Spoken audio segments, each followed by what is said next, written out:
So hey everyone, আমি Tanvi. Welcome to my mini blog. তো দিদিভাই আর পুচকু চলে এসেছিলো। এখানে পুচকু বদমাশি করছে। আমি আর দিদিভাই রেডি হয়ে গেছিলাম একটা জায়গায় যাব বলে। কোথায় যাব পুজোর আগে বুঝতেই পারছো, শপিং করতে। না না, শপিং করতে যাইনি, কালেকশন দেখতে গেছিলাম ফ্যাশন ফ্যাক্টরিতে। বাড়ির খুব দূর একটা না, হেঁটে হেঁটেই গেছিলাম। আমরা চলে এলাম ফ্যাশন ফ্যাক্টরিতে। তারপর কালেকশন দেখতে লেগে গেলাম। বাট আমার আমার বেসিক্যালি এরকম পছন্দ হয়নি। দিদিভাইয়ের তো অনেক কিছুই হচ্ছিলো, বাট আমি তো এত খুব ভালো সাইজ আমার, যেটা আমি পাচ্ছিলাম না। সো যাই হোক, এখানে দিদিভাই কি বলছে দেখো। একটা এত বড় জামা দেখতে পেয়েছে। একটা জামা আমার দিদিভাই দেখেছে, দেখ বল। একটা হাত, এটা একটা হাত, আর মাঝের পোর্শনটা, আর এক্সট্রা, এটা হচ্ছে এক্সট্রা পিস, এক্সট্রা চর্বি কে লিয়ে। তারপর চলে গেলাম ডাইরেক্ট পেট পুজো করতে, কারণ যাই হোক খেতে তো হবেই। এতে কাটছিস কেন রে?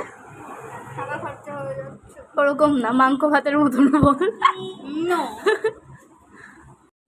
তো ফার্স্টে নিয়ে নিয়েছিলাম চিকেন চপ, আর ছিল চাউমিন।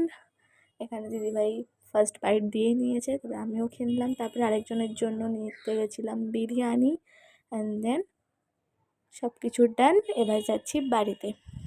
এরকমই মজ মস্তি করতে করতে আমরা চলে এসেছি বাড়িতে। অ্যান্ড এখানে ব্লগটাকে এন্ড করছি, টাটা।